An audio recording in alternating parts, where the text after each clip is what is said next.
What is up, everyone? Welcome into another episode of Titans 2. This will be our preview episode between the Tennessee Titans and the Cleveland Browns. Oh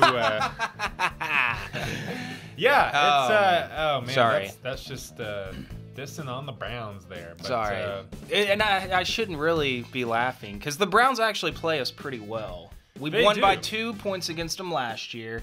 We lost to them when Johnny Manziel was their rookie quarterback, and they hold the record for the biggest road comeback win in NFL history. Also, that was against us. So out of their last 3 games against us, they've won 2 of those. One in epic comeback fashion in Tennessee. So we can't take this team for granted. Dude, don't laugh at them. I'm sorry. I didn't mean to. Just because they're 0-6 and they're only scoring 15.7 points a game, which is 31st in the NFL. I mean, okay, you can laugh at them a little bit. I mean, that is the Browns. But we're seriously going to eat crow if we end up dropping this game. Yeah. And it's not just the Browns. The Titans kind of have this history of dropping games to winless teams or one-win teams late in the season.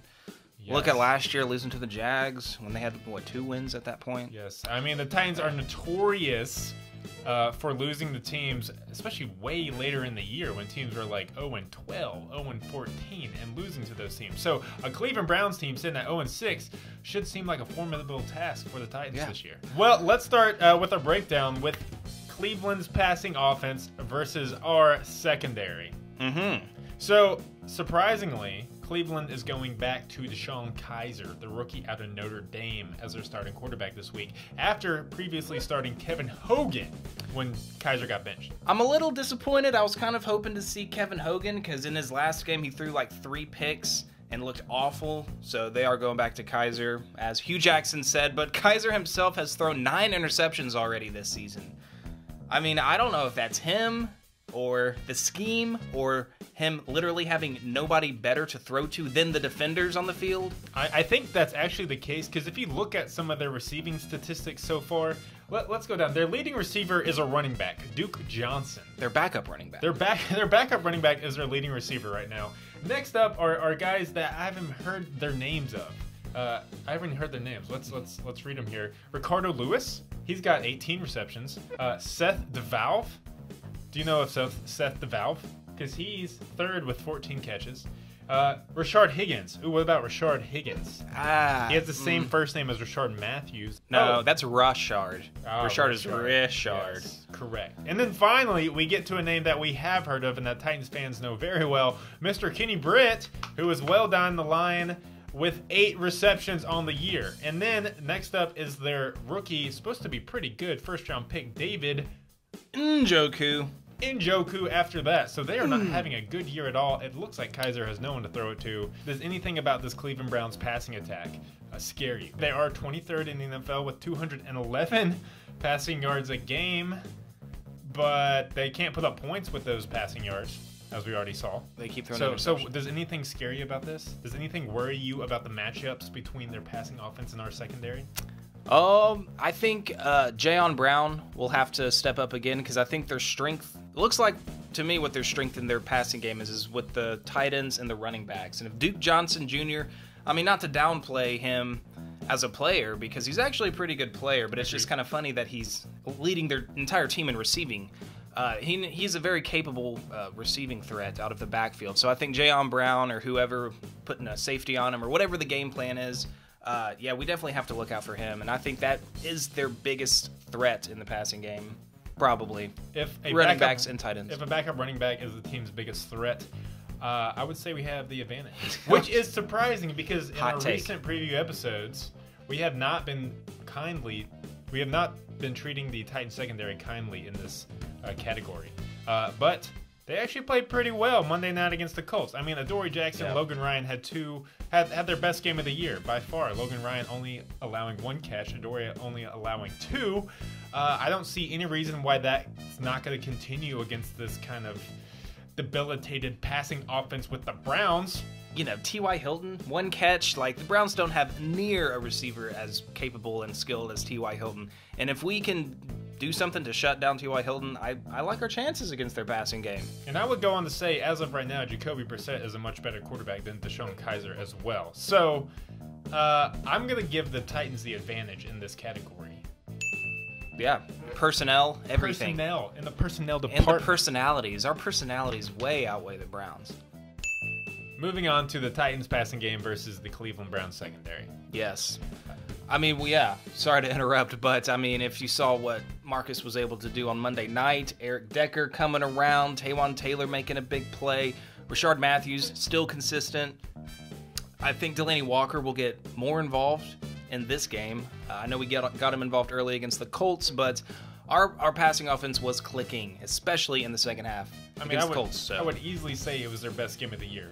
Not just Mariota, but just all around. Mariota with his receivers. Everyone had a great day. Eric Decker finally kind of broke out. I agree with you. Yeah, sweet. Well, then enough about us. We got to talk about the Browns. Everyone knows what the Titans are packing.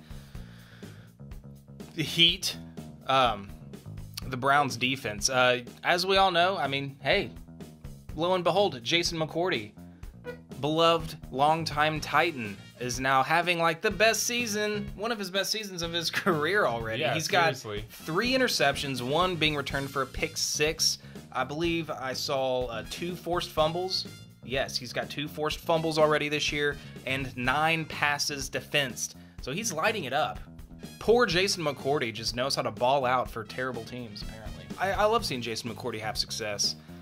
That poor guy, though, he's never going to see the playoffs. He went from the Titans in our darkest years to the currently 0-6 Browns. And didn't pick your teams right, Jason, but he's playing good himself. I mean, he's making some dough, yeah, and he's having a pretty good year. So I would say let's not even throw his way if he's like locked in the zone. I mean, he's a good enough cornerback, I think, to be able to, contain a Rashard Matthews, maybe even an Eric Decker. What about Taywan Taylor breaking 3 for a 53-yard touchdown on Monday? I don't know. Do you think that McCourty can contain that speed? I don't think he can contain that speed. If we got that on him, I think that'd be a mismatch. But yeah, I mean, who else? Jabril Peppers, one of their first-round draft picks. He is probably not going to play. Jamar Taylor, also at cornerback on the other side. Don't know too much about that guy, but he's starting for him, so he's a decent player at least. He's got to be. Unless you're starting for the Browns, which he is. Oh, that hurts. Oh, man, that was a weak joke. And at the safety position, they have D. Kindred and Calvin Pryor the third. With how our offense played on Monday nights, I think it's really in our hands, and I think we really get the edge here. Another check mark for the Titans. Woo, how, spoiler alert, we get all the checks. Okay? Yeah. Moving on to the Browns running game, which might be their brightest spot of the team. I don't know. They do have some talent at running back. They do. Isaiah Crowell kind of busted onto the scene a little bit last year, and we already mentioned Duke Johnson Jr. How are they doing this season, though? We talking about this year. How well is he doing? He's not doing so well. Only averaging 3.4 yards a carry right now. Has only got around 250 yards. Duke Johnson, he's only rushed it 21 times, so they really don't utilize him that much in the running game. He's more of a passing threat, a receiving threat, but he's averaging 5.6 yards a carry in those 21 carries. Yeah. But we can't forget this, too. Since we will be playing Deshaun Kaiser, he is a threat to run too. He's an athletic quarterback, and he's actually leading the second leading rusher on their team currently. I mean, their offense hasn't done much at all in the 6 games so far this year, rushing or passing, and especially in points. On that offensive line, they do have Joe Thomas at left tackle, who's been a perennial top left tackle in the league, probably going to wind up in the Hall of Fame, which is amazing considering he's only played for the Cleveland Browns. But that is to say that as a team, they've given up 18 sacks on the season already. So do the math, some quick division. That's 3 sacks per game. So not great. So maybe this could be a game where our pass rush kind of gets it together, kind of clicks, starts making some plays, getting the quarterback on the ground. We weren't able to get pass rush on Brissett, but we did pressure him, and we did stop him from rushing against us and breaking any long runs, and made that crucial stop on 4th and 1 in the 4th quarter to kind of seal the game. So I like our chances here. I like our front 7. We're not producing kind of the pass rush we'd like to see at this point, but our run support has been very good. I do like our front 7 matchup against their rushing game. Moving on to the Titans rushing attack versus the Browns front seven. Now the Browns drafted with their first overall pick in this year's draft, Mr. Myles Garrett, who has actually done pretty well in 2 games played. He's got 3 sacks. Yeah, 3 sacks. That leads their team in sacks. They have 13 sacks total as a team. And Myles Garrett, probably their most explosive pass rusher on that team. So Taylor Lewan, man up and protect your boy Mariota. I mean, they still have Jamie Collins, their linebacker, star linebacker, I would say, when he was with the Patriots that they acquired last year. Once again, sorry, Jamie Collins, you must have pissed off Bill Belichick because he sent you straight to hell, a.k.a. the Cleveland Browns. I really hope we don't lose this game, or else we are going to eat it. But, already we give our rushing attack the edge in almost every game. We gave our rushing attack the edge against the Legion of Boom. I don't see how we can be intimidated by this Cleveland Browns front seven. I know they got, Myles Garrett. He's got a name to him. Other players have names, but it doesn't mean nothing. We all have Sunday. Names. Yeah. It's not impressive. You got to put some action behind those names if you want to become something in the NFL. But when you look at the stats, their team stats, we were surprised to see that Miami had the number 4 defense against the run whenever we were playing them. Looking at Cleveland here, they're actually only giving up 84.3 yards per game on the ground, which is good for 6th most in the NFL. So, surprising stat. They've got a better run defense than we do. We're number 16 against the run right now. But stats, are deceiving and can be deceptive. I know they mean something, but they don't mean everything. DeMarco Murray has missed some practice this week with a hamstring injury, but I think if Derrick Henry is going to be the main back, I think we're still okay. Yeah, and we got one of the best offensive lines in the NFL as well. Yeah, I will expect DeMarco Murray probably to still suit up for this game, and he'll probably play some early. But if we are able to get a lead, maybe a 2-possession lead, I bet Malarkey will pull him out for the rest of the game. We'll see on Sunday. But I like this matchup, and our O-line doing work last week. Doing work, blocking and chipping and dancing and getting in their faces, sharing shoes with each other. Like, it's true. What up? Man, they're the game. Brian Schwenke's shoe. Titans rushing attack gets the edge here. I don't care what kind of stats the Cleveland D is putting up right now. As far as special teams goes, for the Cleveland Browns, Jabril Peppers is their kick and punt returner, and he's the only one on the stat sheet that's recorded a kick or a punt, but he may not even play in this game because he's hurt, so I'm not sure where they're going to go, who's their backup punt and kick returner. I want to say Duke Johnson. That would be my choice if I were the coach. Has returned kicks in the past for them, but that is just going off my memory of the Cleveland Browns, which I'm saying there's a very small sample size when it comes to pulling memories out of my head watching the Cleveland Browns play in the past. As far as their place kicker goes, I don't even care because Ryan Suckup has the edge in that category. Just set the record and cemented the record with a few more kicks on Monday night for most consecutive field goals made under 50 yards. So I don't even know who they got. Ryan Suckup's better, bro. AFC Special Teams Player of the Week. And then in terms of punters, they actually do have a guy who I know his name because I live in Tennessee, Mr. Britton Colquitt, punter out of UT. Colquitt's averaging 50.5 yards a punt, but I still would give the edge to Brett Kern. And Dory Jackson, our return guy, still tearing it up. He still has yet to see the end zone. I really want to get him in the end zone on return. He started the game off last week against the Colts with a great opening kickoff return, putting us in prime field position. Dory Jackson's great. Ryan Suckup is great. Brett Kern is great. We get the advantage. We don't know that much about other teams' kickers and returners.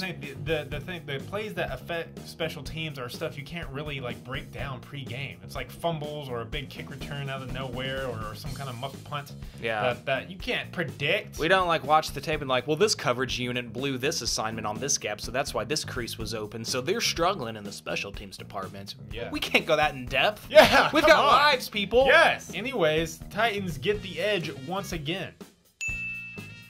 Titans win all of our check marks in every single category, as they should against a team that totally has only won one game in the last 2 seasons. So, Justin, what's going to be your keys to this game as the Titans? We got the bye week right after this. You don't want them to overlook this game. No, I'm not super confident. I'm never extremely comfortable and confident. This is the NFL. We've seen the Titans drop games to winless teams way too many times in the past. But I think the key is keeping Mariota up on his feet, and he will find the guys to pick apart. I think if we can pass protect, keep Jamie Collins away from him, keep Myles Garrett away from him, because we saw, if you just watch the past 2 games, that this team is nothing without Mariota. So I pick the Titans to win this game. I'm going to say by a final score of 24-13.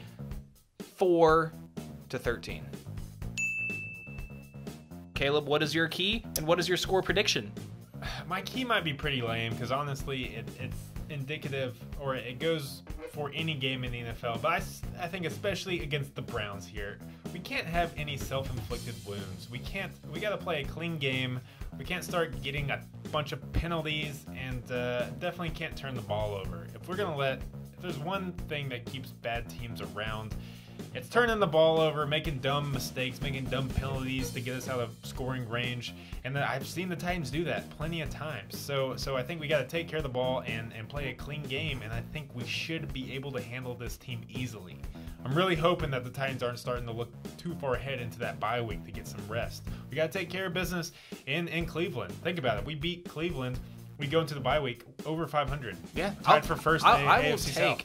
If you told me at the beginning of the season that we could be 4-3 heading into the bye, I would take that. I would take that too. I think tied first in the AFC South? Yeah, that would be on track with a lot of people's predictions that the Titans will win 10 games, possibly 11 games.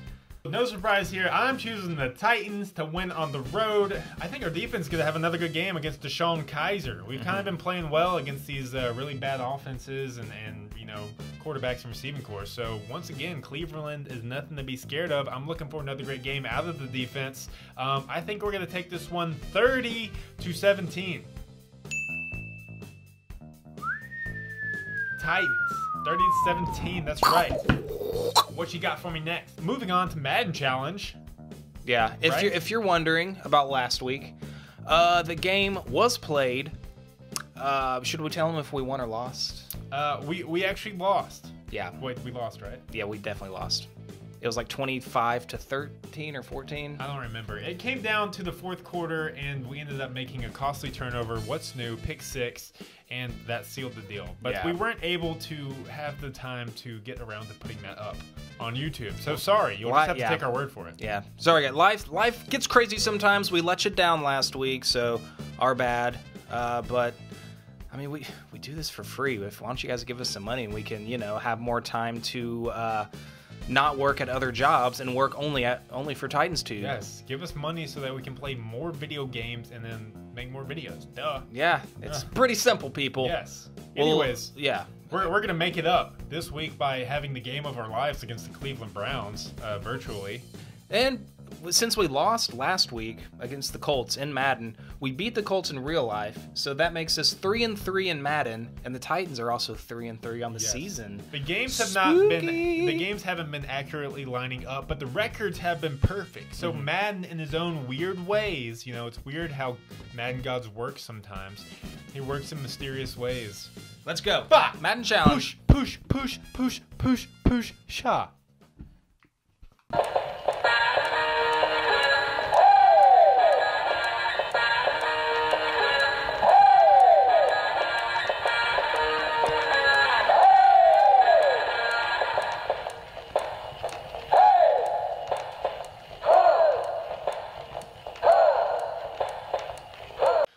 Anything else you want to point out before we get into some breakdowns? What are you pointing at? You pointing at? Is there a smudge on the? No, that's just my face. What is that? Yeah, what get that off. Oh.